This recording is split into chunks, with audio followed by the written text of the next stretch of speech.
ढूंढेंगे, तराशेंगे और तलाशेंगे। उद्देश्य एक ही है कि जब हम अपने राज्य झारखंड की बात करते हैं तो हमेशा बात झारखंड के पहचान की होती है। और पॉडकास्ट की शुरुआत हम एक ऐसे ही सीरीज के साथ कर रहे हैं। सीरीज है हमारा झारखंड की पहचान। और जब पहचान हमारे साथ जुड़ जाता है ना, तो बहुत सारे नाम जुड़ जाते हैं। लेकिन कुछ नाम ऐसे होते हैं जिन्हें हम और आप नहीं जानते हैं, बट वो होता है हीरा। उसे ही तराशने का काम करेंगे और तलाशने का काम करेंगे। ये सीरीज है झारखंड की पहचान। और झारखंड की पहचान के पहले सीरीज में एक यंग टैलेंट है, एक ऐसी आवाज है जो आपके दिल तक पहुंचेगी, एक ऐसा चेहरा है जो मुस्कुराता है और जो आपको मुस्कुराने के लिए मजबूर करता है। आज झारखंड की पहचान सीरीज में हमारे मेहमान हैं आदर्श गुप्ता, जिन्होंने अपने आवाज से सभी को दीवाना बनाया।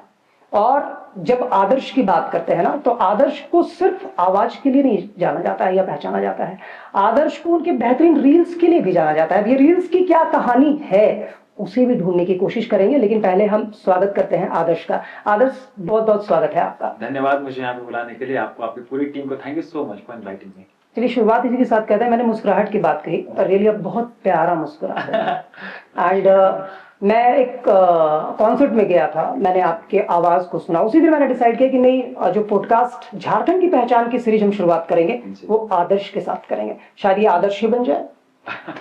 चलिए शुरुआत ऐसे करते हैं, क्योंकि मैंने अपने दर्शकों को ये बताया है कि आदर्श की जो पहचान है वो उनकी आवाज है जी। तो ये आवाज को ठहराव कहाँ पे मिला, कब आदर्श को ऐसा लगा कि आदर्श को सिंगिंग के फील्ड में जाना? देखिए, बचपन का एक किस्सा है।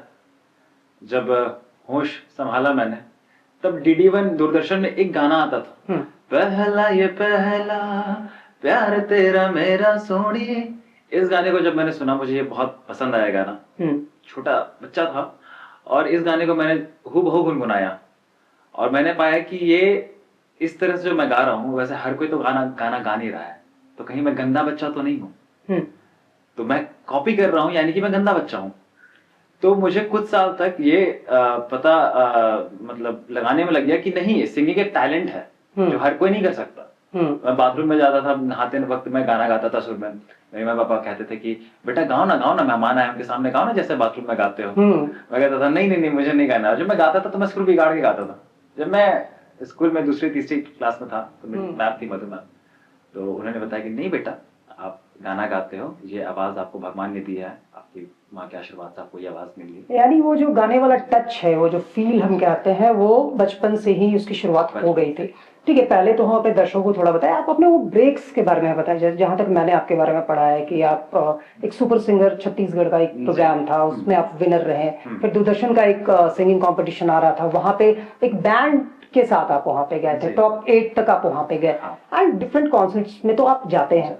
तो ये कब, ये जो ब्रेक था आपका कि आप ये शो हो रहा है एंड इस शो में आप कैसे गए, कैसे आपने पार्टिसिपेट किया, वो ये जो फर्स्ट ब्रेक था आपका, ये कैसे हो? ये देखिए, 10th तक मेरी स्कूलिंग हुई। 10th में अच्छा परसेंट नहीं आया था मेरा, मुझे स्कूल चेंज करना पड़ा। एंड 11th में फेल होने के बाद जो मेरी जर्नी है वो छत्तीसगढ़ पहुंच गई। छत्तीसगढ़ जाने के बाद में वहां पे एक मुझे बैंड मिला जिसका नाम था अक्ष बैंड। अक्ष ओके। तो उन्होंने जब मेरी आवाज सुनी तो उन्होंने मुझे मौका दिया। तो हर साल फेस्टिवल होता था गरबा का, वो लोग करवाते थे, तो वहां पे मुझे भजन वगैरह गाने का मौका मिला। और उस टाइम पे जो उस बैंड के जो लीडर थे अतुल भैया, उन्होंने बोला कि छत्तीसगढ़ में एक ऑडिशन चल रहा है जो एक स्टेट लेवल पे है, छत्तीसगढ़ सुपर सिंगर।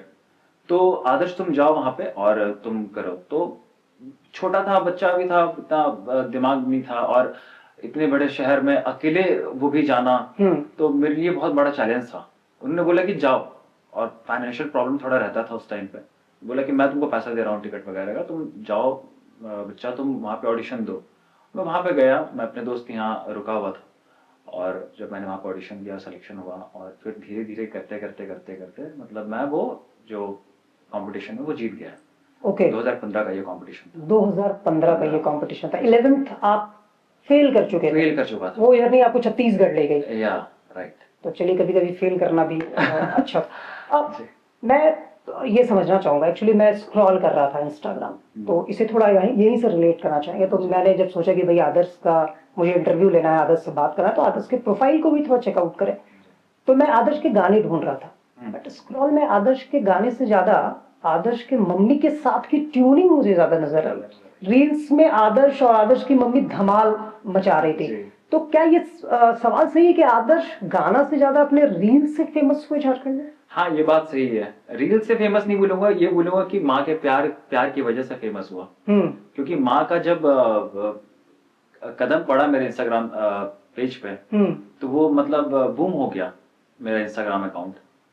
तो ये जो भी है, इसका पूरा का पूरा क्रेडिट मेरी माँ है। तो ये प्लानिंग थी मीन्स के, क्योंकि भाई सोशल मीडिया का तो अब एक अलग ही रूप है, लोग सोशल मीडिया पे बहुत कुछ कर रहे हैं, तो सो दैट वाज प्लान्ड के और ऐसे ही कुछ हुआ और आपने एक वीडियो है वो आपने अपलोड कर दिया? No, actually it was not planned. ये हुआ क्या कि जो मेरे कुछ फॉलोअर्स थे, 500-600 फॉलोअर्स होंगे, उसमें से 6-7 लोग ऐसे थे जिनको जेन्युइनली हम बहुत अच्छे लगते थे, उनको मेरा गाना सुनना बहुत पसंद था। और मैं बिल्कुल भी कंसिस्टेंट नहीं था अपने सिंगिंग में। मैं परफेक्शन की तरफ बहुत ज्यादा भागता था कि जब तक परफेक्ट नहीं होगा मैं सिंगिंग रील नहीं डालूंगा। तो इसके लिए कभी कभी मुझे 2 हफ्ते 3 हफ्ते हो जाते थे एक एक रील डालने के लिए। तो मैंने बोला कि भाई इतना समय लगेगा तो फिर तो कुछ हो नहीं पाएगा। तो मैंने बोला क्यों ना कुछ नया किया जाए। और चूंकि कुछ लोगों को जो फैंस हैं उनको मतलब मेरे डेली लाइफ में इंटरेस्ट है, तो बस मैंने यूं ही रैंडमली मामा के साथ वो वीडियो रिकॉर्ड किया। वो जो तुमको दूध लाने बोले हैं, तुम दूध लाने जा नहीं रहे हो और तुम यहाँ पे। मैं बोला कि मैं नेटफ्लिक्स चला रहा हूँ, मूवी देखने दो। नया नया मैंने आईफोन लिया हुआ था। अब मम्मी ने तब छूनी लाया था किचन से, को मारा, मैंने रिकॉर्ड कर लिया, मैंने डाला उसको। और वो अच्छा खासा उसमें व्यूज गया, वायरल हुआ। मेरे को अच्छा भी लगा, मुझे बुरा भी लगा। तो बोला कि ये लोगों को पसंद आ रहा था, तो पहले पता होता तब तक तो मैं भाई रील्स क्यों इंस्टा से ही शुरुआत करते हैं। तो अभी मैं देखता हूँ कि अब तो रेगुलरली आपके इंस्टा पेज पे वो रील्स आते हैं और मम्मी तो कमाल करती है। मम्मी को मेरा प्रणाम बोलिएगा, और बहुत अच्छा लगता है। तो मम्मी नेचुरली वैसी ही है या अब रील की वजह से थोड़ा ड्रामा भी करती है कि नहीं, थोड़ा बहुत एक्ट भी करना है? जी, देखिए स्टार्टिंग में तो बिल्कुल नेचुरल था। मैं ये नहीं कहूंगा कि अभी मतलब 100% नेचुरल, लेकिन स्टार्टिंग में तो 100% नेचुरल था। क्योंकि उस टाइम तो बिल्कुल स्पॉन्टेनियस होता था, रिकॉर्ड कर लेता था मैं जहां मुझे लगता था कि हाँ रिकॉर्डिंग करना है। मम्मी ऐसा बोलेगी, बेटा क्या बोलेगा, तो अभी मम्मी का क्या रिएक्शन रहेगा तो उसको रिकॉर्ड कर लेंगे, फिर बाद में उसको एडिट करके मैं डाल देता था। अभी का सीन ये है कि अभी तो चूंकि एक रिस्पॉन्सिबिलिटी बन गई है, क्योंकि लोगों को इतना ज्यादा प्यार मिलता है, तो अभी कभी कभी कंटेंट समझ में नहीं भी आता है, तो दिखता है कि नहीं चलो ठीक है कि मम्मी ऐसा कुछ बोलने वाली है, या फिर मैंने ही कुछ ऐसा गड़बड़ किया है। जैसे कुछ दिन पहले मैंने 15-16 हजार की शॉपिंग कर ली कपड़ों की, तो मुझे पता था कि हाँ इसमें एक अच्छा कंटेंट बनेगा, तो आपने वो फिर एक शूट कर लिया।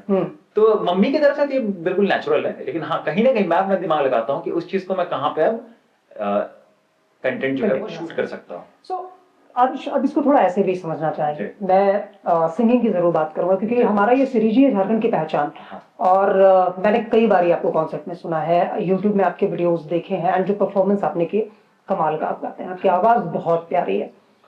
तो इसको ऐसे देखिए कि क्या जो चीजें आपने हासिल की, जो प्लेटफॉर्म आपको मिला, क्या उसका आउटपुट झारखंड में आपको मिल रहा है एक सिंगर के तौर पे? टू बी वेरी ऑनेस्ट, अगर झारखंड की बात करें और टैलेंट की बात करें, तो मुझे अब तक ऐसा नहीं लगा है कि झारखंड में जो एक आर्टिस्ट को सम्मान मिलना चाहिए वो मिल रहा है। कि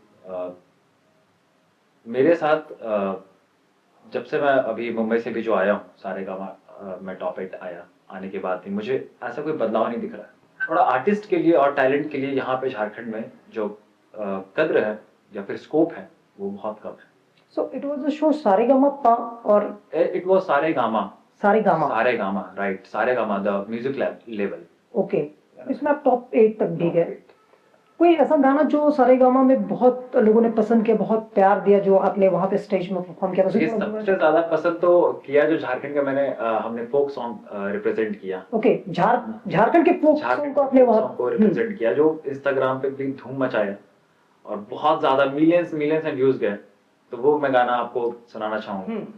हाय रे हमर सोना झारखंड, हाय रे हमर हीरा झारखंड, स्वर्ग जैसन सुंदर,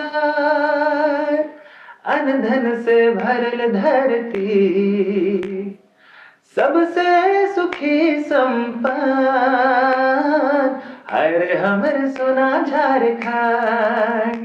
ये बहुत ही प्यारा फोक सॉन्ग है जो पवन जी के द्वारा। क्या बात है। मीन्स जो झारखंड की पहचान की हम बात करते हैं, झारखंड की जो खूबसूरती है वो इन लाइंस में और इतने खूबसूरत तरीके से आप जा रहे हैं। झारखंड को जब आप देखते हैं, झारखंड के कल्चर को जब आप देखते हैं, झारखंड की खूबसूरती को आप देखते हैं, आपके दिमाग में क्या चलता है? देखिए झारखंड जब भी मैं अपने शहर का जब भी मेमोराइज करता हूँ तो मुझे नेचर दिखाई देता है। क्योंकि हमें आप देखेंगे पतरातू वैली, पतरातू डैम, जोना फॉल, हुंड्रू फॉल, ऐसे दसम फॉल, रिमिक्स फॉल, जहाँ पे मेरी शूट भी हुई थी बद्री सॉन्ग की, नागपुरी बद्री सॉन्ग की शूट हुई थी। तो जब मैं वहां पे गया ना, रिमिक्स फॉल का तो एक अलग ही एक्सपीरियंस था। तो मुझे बिलीव नहीं हो रहा था कि इतना सुंदर कोई जगह कैसे हो सकता है। तो झारखंड देखिए सही माने में ना एक कुदरत का ना बहुत एक अनोखा एक तोहफा है। ये भी चीज आप देखते हैं कि जब हम अपने झारखंड गवर्नमेंट की बात करें तो अब ये नजर आ रहा है, आप लोग ये फील करते हैं कि सरकार की भी एक कोशिश है कि जो हमारे झारखंड की पहचान है वो लोगों तक पहुंचे, लोग उसके बारे में जाने। आप क्या फील करते हैं? देखिए इस पे तो मैं कोई कमेंट नहीं देना चाहूंगा, और इसके बारे में मुझे कोई आइडिया भी नहीं है कि झारखंड सरकार, क्योंकि झारखंड टूरिज्म तो काम करती है हर साल। देखने को मिलता है, ये कुछ ना कुछ इवेंट होता है, क्योंकि हम जैसे आर्टिस्ट उसमें अभी तक शामिल हुए नहीं। क्यों नहीं हुए हैं वो जानेंगे, बट हम तो अभी तक शामिल हुए नहीं। तो मुझे कोई ज्यादा आइडिया है नहीं कि झारखंड गवर्नमेंट हमारे झारखंड की पहचान के लिए कुछ इनिशिएटिव ले भी रही है या नहीं ले रही है, मुझे नहीं पता। बट मुझे इतना भरोसा है कि यहाँ के जो टैलेंटेड जो यंगस्टर्स है वो लोग झारखंड को जरूर आगे लेके जाएंगे। आज अलीशा दी ने शुरुआत किया bogie bogie bogie dance platform से, फिर दीपक तिर्की ने किया, हमारे वीरेन बराइक ने किया, बहुत सारे, धोनी ने किया, शायद मैंने भी किया कहीं ना कहीं, कह सकते हैं। तो इसी तरह आगे भी हम जैसे टैलेंटेड लोग जो है वो करेंगे। ये बड़ा टफ एक लाइन जो सिंगिंग का लगता है आप में से, एक तो क्या है कि वो ग्लैमर भी है इसमें, है ना, कि हर किसी, मुझे भी लगता है कि मैं भी थोड़ा बढ़िया गा लेता, कहीं पे खड़ा रहता तो लोग मुझे भी देखते, थोड़ा सेल्फी वेल्फी ले लेते, बट होता नहीं है सबके साथ। तो ये थोड़ा टफ भी है इसमें अपने आप को सेट करना, बिकॉज टैलेंट्स तो बहुत है, बहुत सारे सिंगर्स आ रहे हैं, और आज की डेट में जब सोशल मीडिया बहुत एक्टिव है, सो यू फील कि एक बहुत ही टफ लाइन है जहां पे आपको अपने आप को स्टैब्लिश करना है एज अ सिंगर। बहुत टफ है, टफ तो है, टफ भी है क्योंकि इसमें डिसिप्लिन बहुत जरूरी है, और आप एक रिस्पॉन्सिबल इंसान बन जाते हैं। आप कहीं भी कुछ भी नहीं कर सकते, आप जो अपने पुराने लाइफ को आपको छोड़ना पड़ता है। आपको सबसे बड़ी चैलेंजिंग इसमें चैलेंज सबसे बड़ा ये रहता है कि आपके साथ जो लोग जुड़ते हैं तो उनको पहचानना बहुत मुश्किल हो जाता है कि वो आपके फेम के लिए जुड़ रहा है, आपके पैसे के लिए जुड़ रहा है, या आपसे जेन्युइनली जुड़ रहा है। सबसे बड़ा चैलेंज ये रहता है जो मैं देखता हूँ हर रोज, जो मैं देखता हूँ। दूसरा सबसे आपने जो बोला कि स्टेज पे परफॉर्म करते, जो आपने फैंस वाली बात करी, तो एक शो में गया हुआ था मैं, आधे घंटे का शो था, वहां पे 4-5 गाने गाने थे। तो मैंने कभी ऐसा स्टार्टअप फील नहीं किया था जो मैंने उस टाइम फील किया था। आज से 1 साल या 1.5 साल पुरानी बात है, ऑटम फेस्ट था, तो एक कॉलेज का हो रहा था। मैं जब वहां पे गया, मैंने जब 4-5 गाने जब वहां पे मैंने गाए, और स्टेज के सीढ़ी के पास में वहां बहुत ज्यादा लड़कियों का और लड़कों का भीड़ लग गया। मुझे लगा कि शायद मैं उतरूंगा तो इनका परफॉर्मेंस होगा। तो मैंने पूछा भी एंकर से कि इनका परफॉर्मेंस है, कि इतना ज्यादा भीड़ लगा है। तो उनको भी कुछ आइडिया नहीं था कि क्या सीन क्या है। जब मैं जैसे ही उतरा वहां से, तो लोगों ने मुझे घेर लिया, और लड़कियों ने तो इतना ज्यादा घेरा कि कुछ लड़कियों के पैर में चोट आया। तो मुझे कहीं ना कहीं, और वो पहली बार था, तो मुझे समझ में नहीं आया कि मैं वहां पे बिहेव कैसे करूं, मैं उस चीज को कैसे एडजस्ट करूं। तो आदर्श ने क्या ऐसा कर दिया था कि जो फैंस थे वो आदर्श के पास आना चाह रहे थे? क्या परफॉर्म किया था वहां? बस मैंने 4-5 गाने गाए थे, मैंने पुराने कुछ गाने गाए थे। ये जो मोहब्बत है ये उनका है नाम, महबूब का जो बस लेते हुए नाम, मर जाए मिट जाए हो जाए बदनाम, रहने दो छोड़ो भिजाने दो यार, हम ना करेंगे प्यार, रहने दो छोड़ो भिजाने दो यार, हम ना करेंगे प्यार। क्या बात है, प्यार करने का सोचा है? नहीं, मैं एक रील देख रहा था, तो आपने मम्मी से पूछा कि कैसा मैं लग रहा हूँ। हाँ तो मम्मी ने कहा कि अपने मेहरारू या गर्लफ्रेंड से पूछ लो। हाँ। तो आपने कहा कि वो तो नहीं है। तो मम्मी ने कहा कि फिर जवाब मिल गया। Right right. तो क्या है इसमें भी कॉम्बिनेशन, मतलब कुछ सोचा है? आप बड़े चालाक हैं। आप नहीं, मैं तो आप निकालना चाहते हैं। नहीं, मैं तो रील देख रहा था, तो क्या इस पे भी आता है क्या, मतलब जब बस नॉर्मली मैं एक बहुत ही आम इंसान के तौर पे, जो जब हम लोग किसी सिंगर को या डांसर को या सेलिब्रिटीज को देखते हैं, तो मुझे लगता है इनका लाइफ बड़ा स्टाइलिस्ट है और सब कुछ मिल जाता है, बस ये खड़े हो गए मिल गया, हाँ। है ना, नाम जुड़ गया, सिंगर है मतलब सब हो गया, ऐसा ही होता है। देखिए उस नाम जुड़ गया और ऐसे चुटकी बजाने से जो मिल जाता है चीज, उसके लिए भी तो बहुत मेहनत करना पड़ता है ना। 10-15 साल मेहनत करना पड़ता है तब, क्योंकि मेरे कोई खानदान में कोई परदादा दादा नाना चाचा कोई तो म्यूजिक फैमिली बैकग्राउंड से तो है नहीं। मैं कोई म्यूजिक बैकग्राउंड से बिलोंग नहीं करता हूँ। आपने सीखा मैंने जहां जहां से थोड़ी बहुत चीजें मिली, वहां वहां से मैंने उस ज्ञान को लिया। और क्योंकि क्लासेस मैंने कभी लिया नहीं, क्योंकि ऐसा कभी सर्कमस्टेंसेस आया नहीं, क्योंकि मुझे पैसा कमाना था। घर की जिम्मेदारी थी, मुझे लेके चलना था अपने परिवार को, तो इस वजह से कभी सीख नहीं पाया। बट जहां जहां से थोड़ा थोड़ा ज्ञान मिला, उस चीज को मैं सीखा। लेके तो चलो। हाँ, तो उस चीज के लिए देखिए मेहनत लगता है। जो चुटकी बजाने से जो आप बोल रहे हैं, और ऐसा भी नहीं कि चुटकी बजाने से मिल जाता है, क्योंकि दो लाइफ जीते हैं ना।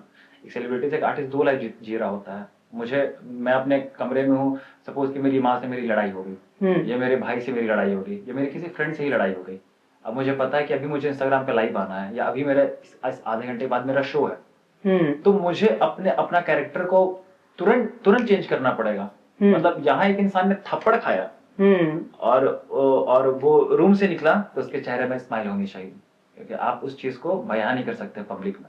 कितना कितना खुद को तैयार करना पड़ता है, क्योंकि जब किसी आप एक कॉन्सर्ट में होते हैं, लाइव कॉन्सर्ट में होते हैं, और ऑडियंस होती है, एक शोर होता है, लोगों की उम्मीदें होती हैं, एंड आपको वहां पे लाइव परफॉर्म करना है, कैसे खुद को तैयार करते हैं उसके लिए? सबसे बड़ा चैलेंजिंग होता है म्यूजिशियंस का जो कोऑर्डिनेशन है वो गड़बड़ ना हो जाए, क्योंकि अगर वो गड़बड़ हो जाएगा तो जो शो है वो कहीं ना कहीं खराब हो जाएगा। और जो ऑर्गेनाइजर ने बुलाया है, तो उन्होंने एक अच्छा खासा अमाउंट दे करके बुलाया होता है, तो उनका भी नाक ना कटे, और ऑडियंस ये ना बोले कि आदर्श को हमने सुना था यूट्यूब पे, आदर्श ऐसे गाते थे लाइव में। तो क्योंकि बहुत सारे ऐसे सिंगर्स है जो स्टूडियो में बहुत अच्छा परफॉर्म कर लेते हैं, बट स्टेज में उनका सुर बिगड़ जाता है। बहुत सारे चैलेंज अब तो 3 दिन से बहुत अपने गले का ध्यान रखना पड़ता है, तो और थोड़ा डर भी रहता है। लेकिन मेरे साथ थोड़ा उल्टा है, जब मैं स्टेज में चला जाता हूँ, स्टेज में चढ़ने के बाद में जो मेरी एक्साइटमेंट लेवल है वो बहुत हाई हो जाती है, और परफॉर्म करते हैं। तो मैं थोड़ा सा कॉन्सर्ट में ही आ जाता हूँ। नॉर्मली आप किस तरह के गाने ज्यादा पसंद करते हैं? बॉलीवुड सॉन्ग्स आपको ज्यादा पसंद है, एल्बम्स ज्यादा पसंद है? कौन से सिंगर को आप ज्यादा फॉलो करते हैं? क्या क्या कौन आपको एक्साइट करता है सिंगिंग में? देखिए मुझे के बहुत पसंद है। हाँ, उनका मैं डाई हार्ट फैन हूँ। वो आज भले ही दुनिया में नहीं है के, लेकिन मैं उनका हमेशा जिंदगी भर फैन रहूंगा। अगर के बाद अगर कोई है तो मैं लकी अली का फैन हूँ। लकी अली के तो बहुत हाँ, जिन्होंने बहुत सारे प्यारे प्यारे अपने जमाने में उन्होंने हिट सॉन्ग्स दिए हैं, और वो अपने म्यूजिक जर्नी से बहुत ज्यादा आगे चल रहे थे। म्यूजिक जो बोलते हैं ना कि 10 साल आगे चलना म्यूजिक में, वो अपने जमाने में वो चीज दे रहे थे। उनका मैं बहुत डाई हार्ट फैन हूँ। के कौन से गाने को आप बहुत ज्यादा पसंद करते हैं, या ज्यादा कॉन्सर्ट में परफॉर्म करता है? देखिए 2 गाने तो एकदम उनका मैं परफॉर्म करता ही करता हूँ, वो चाहे जो भी कॉन्सर्ट हो। एक है आपकी दुआ, और एक है ओ मेरी जान। मैं आपको ओ मेरी जान जो is one of my favourite song, है ना। दिल खुद गर्ज है, फिसला है ये फिर हाथ से, कल उसका रहा अब है तेरा इस रात से, ओ मेरी जान, ओ मेरी जान। ये गाना मुझे बहुत पसंद है।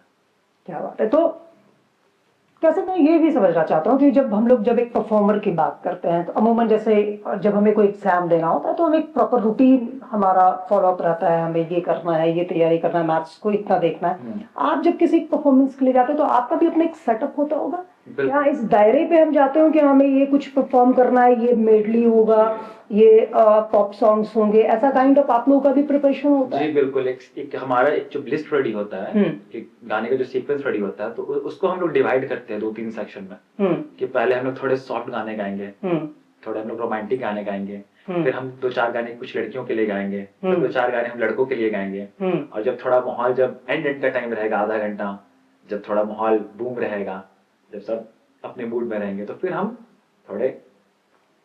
तो आप तो भी एकदम यंग हैं और क्यूट भी बहुत ज्यादा है ना?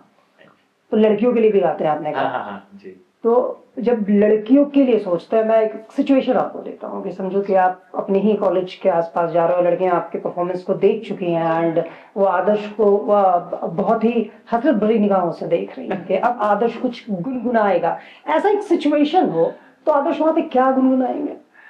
देखिए, एक मेरा फेवरेट गाना है, वो शाहरुख खान उसमें है, मैं भी हूँ तुम भी हो, पास आओ तो कह दूं, आखिर क्यों दिल मेरा दीवाना मैं हो गया, तुम्हें जो मैंने देखा, तुम्हें जो मैंने जाना, जो होश था वो तो गया, बदन की खुशबू जगाने लगी जादू, मैं होके बेकाबू दिल खो गया। ये गाना मैं गाऊंगा। क्या बात है, तब तो फिर वो मम्मी वाली बात भी पूरी रहेगी।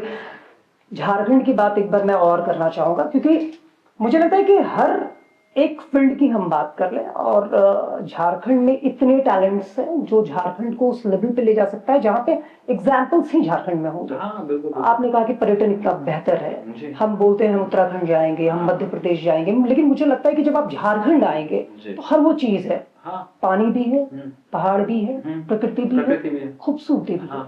तो हमें अपने स्टेट को पहचानने की जरूरत है, और मुझे लगता है कि जो झारखंड के लोग हैं उन्हें आदर्श जैसे टैलेंट को भी पहचानने की जरूरत है। क्या आप ये भी फील करते हैं, थोड़ा कभी ठगा सा महसूस करते हैं क्या, जब मैं आपके फील्ड की ही बात करूं?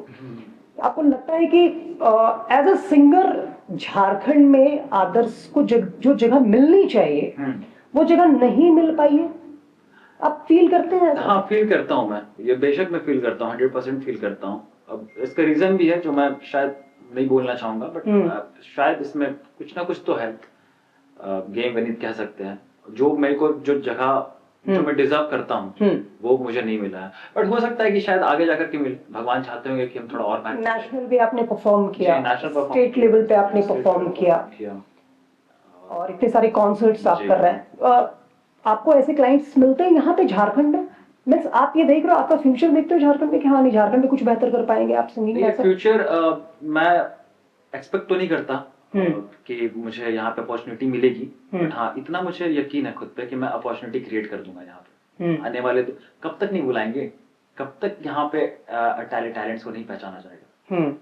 अगर यहाँ तक अगर मैंने कर लिया है तो 2-3 साल 4 साल और लगेगा, लेकिन मैं करूंगा जरूर, मैं इतना हद तक जाऊंगा, करूंगा अपने आप को ये कि आज जो लोग मुझे नहीं बुला रहे हैं, जो बुलाना नहीं चाहते, ये कुछ लोग फ्री में बुलाते हैं। फ्री में बुलाते हैं? फ्री वाला फ्री वाला कॉन्सेप्ट बड़ा ये अच्छा, हम लोग जो देखते हैं सोशल मीडिया पे ना, बड़े बड़े मॉल्स, बड़े बड़े कॉम्प्लेक्सेस, प्रोडक्ट्स, बहुत सारी चीजें हैं नजर आ रही हैं, आप ऐड कर रहे हो, ये कर रहे हो, वो चीजें पेड हैं या वो कि बस भाई कर दो वाले सीन में? क्या है ये एग्जैक्टली क्या है? एक क्यूरियोसिटी है, एक रील की जिंदगी है, एक रियल जिंदगी है। रील की जिंदगी में हमें बड़ी अच्छी अच्छी चीजें नजर आती हैं। आदर्श को देखते हैं तो आदर्श कहीं मॉल के बाहर खड़ा है, मॉल को एकदम से इशारा कर रहा है कि बस आप आ ही जाइए। आदर्श किसी प्रोडक्ट को लिया हुआ है, बस आप इस प्रोडक्ट को ले ही लीजिए। एंड हम जब आदर्श को देखते हैं तो हमें लगता है यार सब कुछ आ गया, अब तो आदर्श के पास पैसे ही पैसे आ गए। क्या ये सारी चीजें पेड होती हैं? आप सेटिस्फाइड होते हैं उस तरह की चीजों से जब लोग आपको कॉन्टैक्ट करते हैं? 100% में से 70% मैं सेटिस्फाइड रहता हूँ, बाकी 30% मैं सेटिस्फाइड नहीं रहता हूँ, बिल्कुल भी 30 में नहीं रहता। हाँ, क्योंकि कुछ ब्रांड्स तो नहीं बोलूंगा, क्योंकि जो बड़े ब्रांड्स है ना वो हमेशा अच्छा एक अमाउंट देते हैं प्रमोशन करने का। और झारखंड की बात करें, झारखंड की बात करें तो झारखंड के लिए मैंने एक निर्धारित अमाउंट सेट करके रखा है कि नहीं, झारखंड है तो जो मैं ब्रांड से चार्ज लेता हूँ उसका मैं 50% कम चार्ज यहाँ के प्रमोशंस के लिए लेता हूँ। बट फिर भी नहीं देना चाहता है। अभी जैसे कि एक मॉल की बात बताऊं तो वहाँ के मैनेजर ने मुझे कांटेक्ट किया, बुलाया, उन्होंने बोला कि भाई हमारे जो मॉल का जो पेज है उसमें फॉलोअर्स नहीं बढ़ रहे हैं तो हम क्या करें। तो मैंने बोला कि फॉलोअर्स भाई कैसे बढ़ेंगे, आप कुछ तो डालोगे तभी तो फॉलोअर्स बढ़ेंगे, ऐसे तो थोड़ी कोई आपके पेज को फॉलो करेगा। और तो उन्होंने बोला कि क्या किया जाए, ऐसा क्या किया जाए। मैंने बोला कि आपके घर पे एक इतना अच्छा एक आर्टिस्ट है, आप लोग मॉल में कराते हो, शोज कराते हो, कॉन्सर्ट्स कराते हो, आप लोग बाहर से सेलिब्रिटीज बुलाते हैं, सिंगर्स बुलाते हैं, आप हमें क्यों नहीं मौका देते हैं। आप जब हमें मौका दीजिएगा, जब आप अपने होम ग्राउंड में अगर आप स्ट्रांग रहिएगा, आपके घर में सब कुछ मिल रहा है, तो आप बाहर पैसा जो आप लगाते हैं आप यहाँ पे कीजिए, तो यहाँ पे हमको भी आपके साथ काम करके मजा आएगा। तो देखिए उन्होंने क्या बोला, उन्होंने बोला कि आपको मैं स्टेज दूंगा, पैसे नहीं, हाँ आपको मैं स्टेज दूंगा, लेकिन आपको ये प्रूव करना पड़ेगा। अच्छा, आपको प्रूव करना पड़ेगा कि आपके नाम से यहाँ पे भीड़ लग सकती है, यहाँ पे लोग आ सकते हैं। अभी भी प्रूफ ही करना पड़ेगा। तो सोचिए कि मैं और 5 मिनट में मैं मैनिपुलेट भी हो गया उनकी बातों से। मेरा मैनेजर भी मैनिपुलेट हो गया, वो भी ऐसे देखने लगा, मैं भी ऐसे देखने लगा, मैं बोलूं तो बोलूं क्या। उसका जवाब मैं एक दिखाई दे सकता था या फिर शांत रहना था। मैं बोला कि नहीं, थोड़ा सुन ही लेता हूँ चुपचाप। तो देखिए कि एक लड़का जो नेशनल टीवी पे परफॉर्म करके वहां के स्टेज पे अपने झारखंड को प्रेजेंट कर रहा है, और उस लड़के को ये बोला जा रहा है कि आप हमारे मॉल में अपने आप को प्रूव कीजिए, तब आपको मॉल में स्टेज दिया जाएगा गाने के लिए। उस वक्त में बुरा लगता है कि लोग अभी भी इस चीज को अंडर करते हैं, रीजन कि हम यहाँ के कलाकार हैं। देखिए अंडर नहीं, ये लोग ना, मैं बोला ना, बिजनेस, दिमाग में सिर्फ बिजनेस और बिजनेस है। ये आर्टिस्ट की इज्जत भी नहीं करते हैं। मैं तो मतलब बोलूं कि वो आर्टिस्ट का जब नाम भी लेते हैं ना, तो वो उनके नाम के आगे पीछे कुछ उल्टा सीधा उनके नाम को, जैसे मेरा नाम आदर्श है तो अरे आदर्शवा, या अरे आदर्श या कुछ भी बोल दिया, तो वो लोग इस तरीके से नाम लेके बात करते हैं। ये सोनू मोनू क्या है यार। हम बाहर के आर्टिस्ट को तो बुला लेते हैं, वो मुंबई के आर्टिस्ट भले ही कोई फ्लॉप हो, वो 20 साल पहले किसी सीरियल में काम किया, कम रहे, उनके फेक व्यूज रहे, फेक लाइक्स रहे, लेकिन चलेंगे, वो 4 लाख रुपए 3 लाख रुपए देकर चला लेंगे, है ना। लेकिन आपके घर का कोई लड़का है तो हम नहीं करेंगे। ये चीज है, ये चीज है। यहाँ के मंच पे भी वो नजर आता है, बिल्कुल नजर आता है। जब कुछ ऐसे बड़े प्रोग्राम्स होते हैं और वहाँ पे जो नाम सिलेक्शन होता है या जो लोग परफॉर्म करते हैं, वहाँ भी बड़ा अच्छा चीज आपने मेरे को, बिल्कुल। अभी मैं आपको कुछ दिन पहले की बात बता रहा हूँ, नाम नहीं लूंगा मैं, सिर्फ आपको इंसिडेंट बता रहा हूँ, है ना, क्योंकि एक झारखंड में एक जगह है जहाँ पे मेरा कॉन्सर्ट था, होने वाला था। मेरा नाम वहाँ पे अलॉट किया गया ऑर्गेनाइजर के थ्रू, है ना। तो जब मेरा वहाँ पे नाम दिया गया और जब पैसे वैसे सबकी बात हो गई कि हाँ इतने में करना है, ऐसे ऐसे सब कुछ करना है, तो फिर वो नाम अप्रूवल के लिए चला गया। अब अप्रूवल वो गवर्नमेंट इवेंट था, वो अप्रूवल अब कहाँ पे होगा वो मुझे आइडिया नहीं था कि कहाँ कौन अप्रूव करने वाला है उस लिस्ट को। मुझे बोला गया कि आप वेट कीजिए। अब देखिए कि मेरा नाम को वहां से हटाया गया और क्या बोला गया कि इसको जानता कौन है। बोला गया कि इसको जानता कौन है। तो भाई अब क्या मेरे को फॉरेन के बिलबोर्ड में मेरा नाम लाना पड़ेगा क्या प्रूव करने के लिए। ये चीज एक सिस्टम में आना चाहिए। हाँ। मुझे लगता है कि ये एक चीज है। तो एक ना वो जैसे बोलते हैं ना, वो बैठ गया है नेपोटिज्म जैसा, कि हाँ जो उनके बच्चे का जैसे बॉलीवुड में चला आ रहा है, चंद लोग ही हैं, चंद लोग हैं जो पहले से, तो वही लोग हमेशा आपको स्टेज में भी दिखाई देंगे, सिर्फ वही लोग दिखाई देंगे। मैं बोलता हूँ कि आप अगर न्यू टैलेंट को आप मौका ही नहीं दोगे तो कहाँ से आप विकास कैसे। लेकिन मैं मानता हूँ आदर्श कि आप जैसे जो टैलेंट है ना, मुझे लगता है कि ये किसी मंच के मोहताज नहीं है। बिकॉज आप में अगर वो प्रतिभा है और आज जिस तरीके से डिजिटली हम आगे बढ़ रहे हैं, तो आपके टैलेंट को कोई रोक नहीं सकता। जो भी है, जो भी है, और आप परफॉर्म भी करते हैं, आपकी आवाज में वही जादू भी है।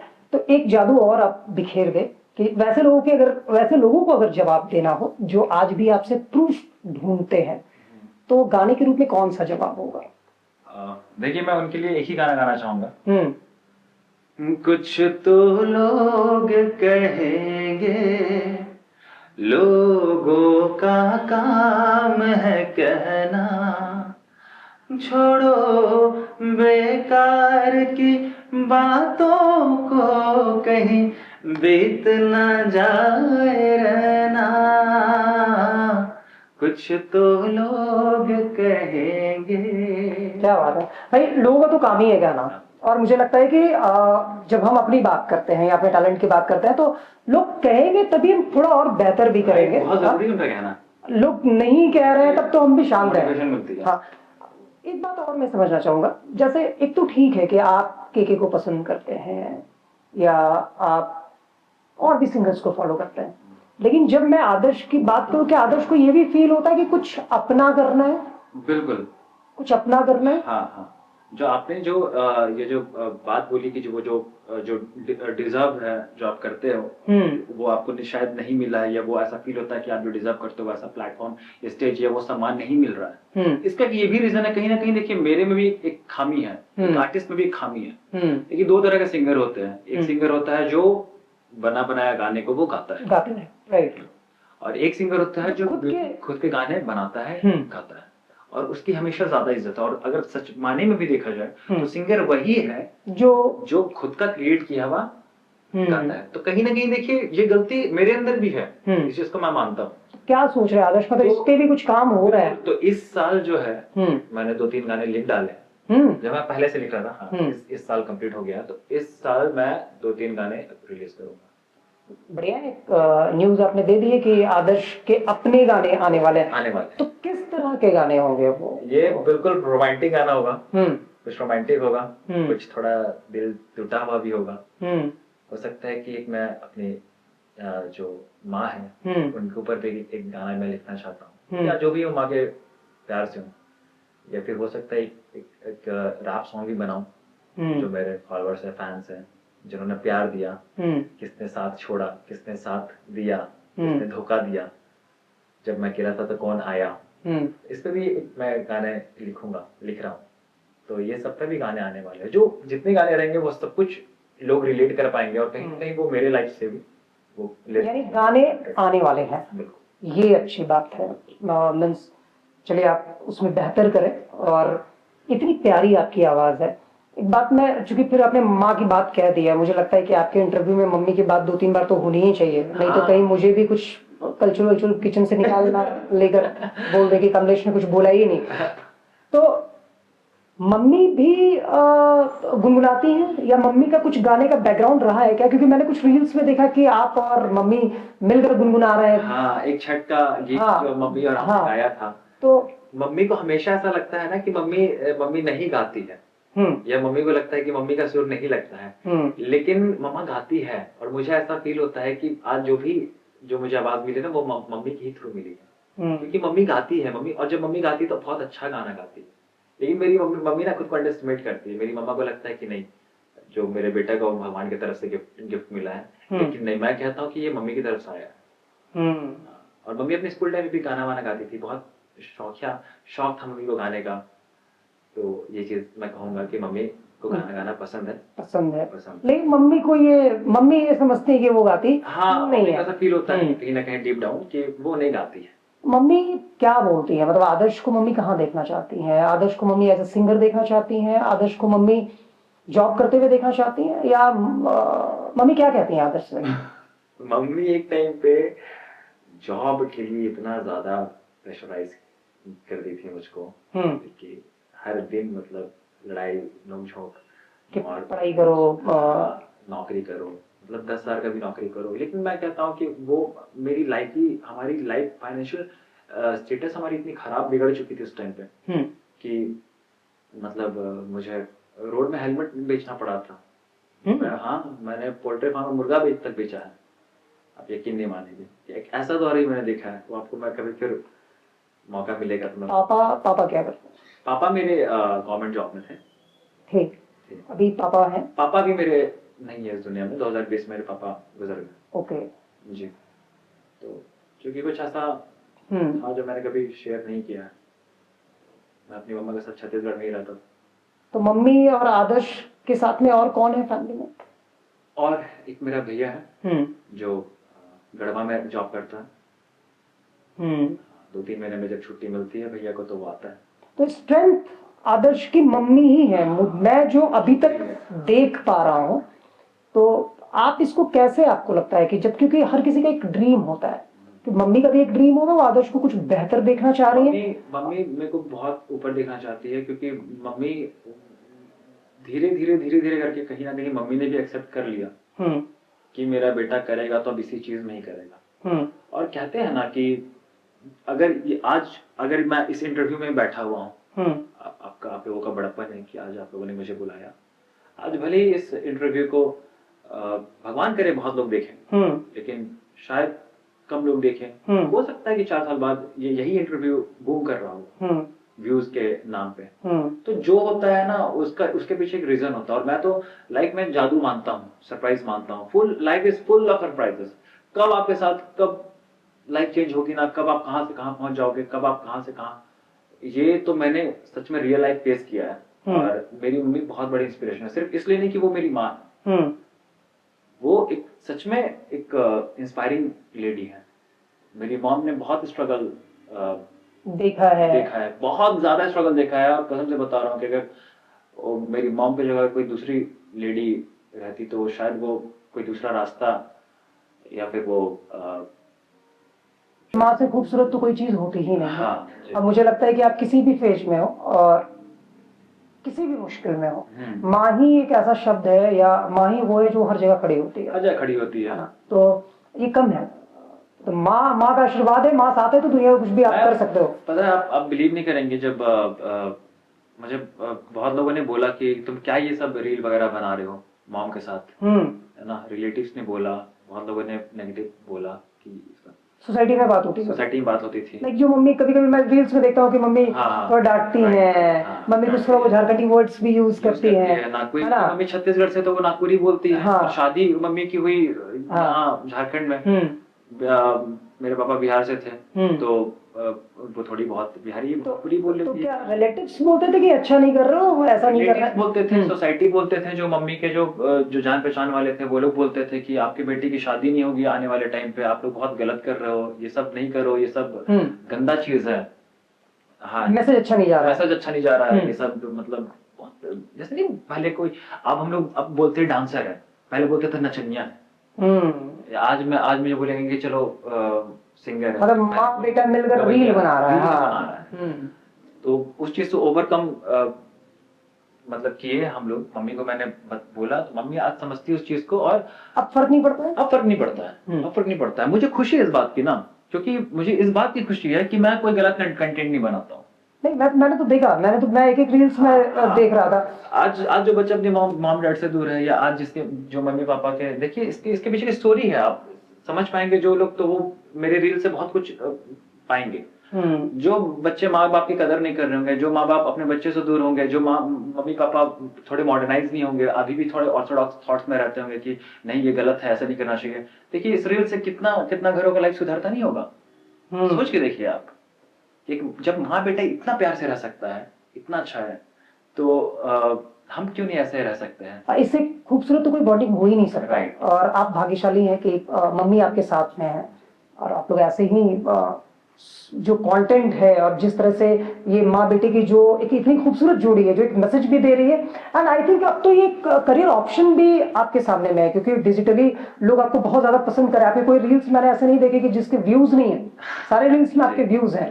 तो अब तो एक प्रिपरेशन भी हो जाता होगा कि हाँ चलो अब तो ये कंटेंट भी हम लोगों को निकालना है। हाँ निकालना है। और ये अब रहता है कि हाँ मतलब, और अगर 4-5 दिन अगर रील नहीं डाला है तो मैसेज आने लग जाते हैं फॉलोअर्स के कि नहीं यार, हाँ अरे कहाँ रील नहीं आ रहा है, मजा नहीं आ रहा है, प्लीज रील डालिए, मम्मी को बहुत मिस कर रहे हैं, घर का याद आ रहा है, आप लोग डालिए। आप लोगों का नोक झोंक देखते हैं तो मुझे अपनी मॉम का याद आता है। बहुत किसी तो जैसे माँ नहीं है, पापा नहीं है, कोई माँ, बहुत सारे ऐसी माँ है जिनके बच्चे नहीं, तो वो हम ही को बेटा मान चुकी है। जैसे अंदर की बात आपको बता रहा हूँ, जैसे बच्चे है तो वो मेरी माँ को ही माँ मानते हैं। सो चलिए, थैंक यू कि ये इतनी प्यारी चीजें भी आपके साथ में है, एंड ये कंटिन्यू रहे। थोड़ा लोग ज्यादा ही इमोशनल हो गए।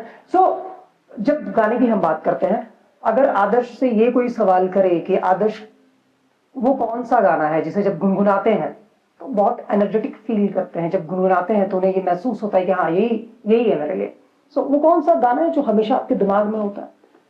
देखिए, एक एवरग्रीन गाना है जो यंगस्टर्स का हमेशा ये डिमांड होता है, और मेरे बैंडमेट्स जो है वो बोलते हैं कि नहीं नहीं, इस गाने को हटा दो, इतनी बार कर चुके हैं कि अब नहीं गाना का मन है।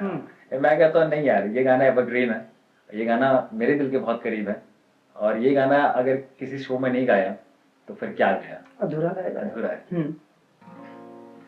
गुलाबी आंखें जो तेरी देखी, शराबी ये दिल हो गया, संभालो मुझको ओ मेरे यारों, संभलना मुश्किल हो गया, दिल में मेरे ख्वाब तेरे, तस्वीर जैसे हो दीवार पे, मैं हूँ फिदा तो क्या हुआ, आता है गुस्सा मुझे प्यार पे, मैं गया मान के दिल का कहा, मैं कहीं का ना रहा, क्या करूं मैं दिलवा, बुरा ये जादू तेरी आंखों का, ये मेरा कातिल हो गया, संभालो मुझको ओ मेरे यारों, संभलना मुश्किल हो गया। क्या बात है। मैं बता दूं कि ये मेरा भी फेवरेट सॉन्ग है, एंड बहुत टफ प्रोग्राम्स हो या मेरे इवेंट्स हो तो मुझे लगता है कि मैं 50 टाइम्स ये गाने सुनता हूँ। ये गाना बोर नहीं होते, नहीं ऐसा गाना है ये। तो बहुत शानदार आदर्श, सो मच। तो बहुत अच्छा लगा आप हमारे शो में आए, एंड हमारे जितने भी व्यूअर्स हैं, हमारी कोशिश ही यही है कि हम झारखंड की उस पहचान की तलाश करें और तराशे जो हमारी पहचान है, और इसे पहचानने की जरूरत है, उन्हें वो सम्मान देने की जरूरत है। सीरीज में ऐसे ही पहचान को हम लेकर आएंगे। आदर्श, हमारे व्यूवर्स के लिए कोई मैसेज है आपकी तरफ से, कुछ कहना चाहते हैं, या यहाँ से कोई एक मैसेज जिन्हें आप देना चाहते हैं?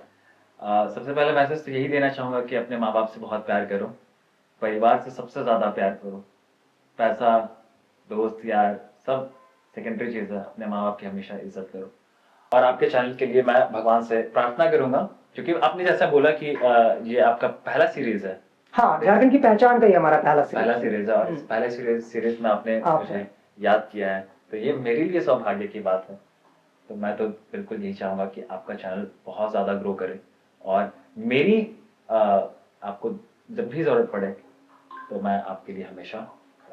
बस मैं तो इतना ही देखना चाहता हूँ कि आदर्श की ये जो आवाज है वो हर जगह गूंजे, और झारखंड में जो प्रोग्राम्स होते हैं वो, या वो मंच होता है जहाँ पे हमारे झारखंड की बात करते हैं, अपने कल्चर की बात करते हैं, तो मैं आदर्श को भी देखूं, और आपके गाने का इंतजार रहेगा मुझे भी, और मुझे लगता है कि हमारे व्यूवर्स को भी, क्योंकि वो जितना आपको गुनगुनाते सुने होंगे तो वो दिल में आपने जगह जरूर बनाई होगी। सो आदर्श, थैंक यू सो मच, आप आए, गुनगुनाए, अपनी बातों को शेयर किया, और बहुत बार मुस्कुराया।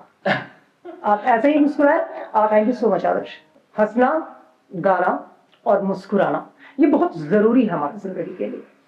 मेरी तो कोशिश यही रहेगी कि आपके जिंदगी के उन लम्हों में मैं भी आ जाऊं अपने पॉडकास्ट के साथ, जहां पे आप हमारे इंटरव्यूज के माध्यम से कुछ जाने, कुछ समझे, कुछ पहचाने, और थोड़ा आप भी मुस्कुराए। फिर मिलूंगा सेकंड सीरीज में, सेकंड एपिसोड में, झारखंड की पहचान में, एक नए मेहमान के साथ और नए पहचान के साथ। मुझे इजाजत दीजिए। नमस्कार।